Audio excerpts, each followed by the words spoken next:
Ok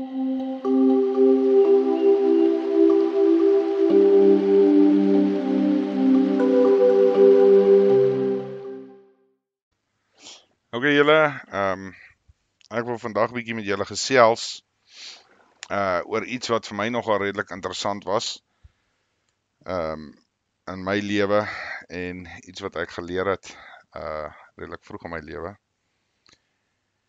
En dit is daai konsep pas op waarvoor jy wens. Nou ek glo die meeste van julle ken die storie van die ouer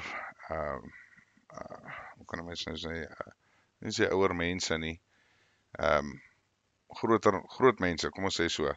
Wat wens hulle met 'n sekere hoeveelheid geld en dan ewe skielik sterf hulle seun en dan die maatskappy waarby hy gewerk het, daar was 'n ongeluk by die fabriek waarby hy gewerk het, besluit dan om hulle geld uit te betaal vir sy dood en dit is dan nou presies hierdie bedrag wat hulle gesoek het. En dan eindig hulle op om die jy weet dan nou te vra die kind moet terugkom. Maar dan kom hy terug waar hy nou deur die masjien opgeëet is. Nou dit was 'n storieetjie wat ek gekyk het toe ek baie jonger was. Ek dink dit iets te doen met 'n aappoot ook of 'n aaspoot, ek is nie eers seker nie. Maar dit kom neer op 3 wense. So die hele konsep vir my is 'n mens moet baie mooi besop waarvoor jy wens. En as jy nou weer kyk na teruggaan in die Bybel toe en jy vat dit op begeerte op die einde van die dag, so begeer jy daai ding. En hoekom begeer jy hom ensovoorts. Nou, hier is nou maar die bietjie wysheid wat ek graag met julle wil deel. As daar iets is wat jy graag wil hê in die lewe, en dit maak nou nie saak of dit nou 'n kar of 'n maak nie saak wat dit is nie. Ek gaan nou nie regtig uitbrei op wat ook al jy nou voor kan wat jy graag wil hê nie. Dis baie belangrik om te verstaan hoe dit werk. Jy kan vra vir hierdie goed.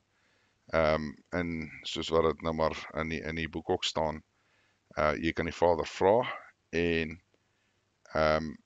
maar sodra jy gevra het, moet jy ook verstaan jy moet berus by wat ook al gebeur dan. En ek hoop dit maak sin wat ek sê. Jy weet as jy om nou 'n eenvoudige voorbeeld te gee. As ek graag kom ons vat dit nou maar weer na voertuie toe. Ek wil nou graag 'n Toyota Land Cruiser hê, argument onthaalwe. En ek vra nou die Vader, ek wil graag 'n Toyota Land Cruiser hê. En ek berus nie daarby nie. Dan glo jy mos nie dat hy dit vir jou gaan gee nie. Maak dit sin wat ek vir jou sê? So elke keer as ek nou 'n gebed opstuur en sê ek soek my Land Cruiser, ek soek my Land Cruiser, ek soek my Land Cruiser. En mens moet verstaan, dis nie hoe dit werk nie. Op die einde van die dag, jy kan vra vir iets en dit sal wel vir jou gegee word as jy dit eerstens verdien en tweedens op weer 'n keer, en hier is die groot ding, op die Vader se tyd, nie noodwendig jou tyd nie. So om nou weer terug te kom na pas op waarvoor jy wens. Jy weet nou soek ek soek nou graag 'n Land Cruiser, want ek weet my argument onthaalwe my oupa ry een en is nou vreeslike lekker bakkie en ek vra nee Land Cruiser en een oggend word ek wakker en ek kry 'n oproep, ja, my oupa is nou net dood of hy was in 'n motorongeluk of wat ook al die scenario is. En hy het die Land Cruiser vir jou gelos. So dis nou eintlik maar die groot punt wat ek wil maak. Besop waarvoor jy wens. Besop waak teen jou begeertes. Wees eerder so Salomo en vra vir wysheid, inteendeel dat jy vra vir materiële goed. Ek hoop dit maak sin vir mense wat ek nou hier gesê het.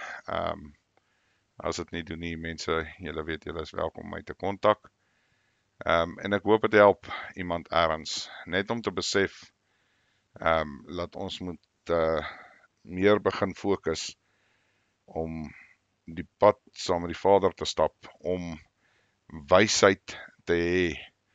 En onthou, waar begin wysheid? In die vrees vir die Vader. So, ons moet daai konsep verstaan. En dan sal jy al die ander goedjies sal daarmee gepaard gaan. So, pas op vir wat jy wens. Pas op wat jy graag begeer. Waak teen jou eie gedagtes. Weereens, waak teen die vlees. Ok mense, ek wil dit net met julle meegedeel het. Ek hoop dit beteken vir iemand iets. En ons sal weer praat op 'n stadium. Julle moet 'n wonderlike dag hê, ons praat weer.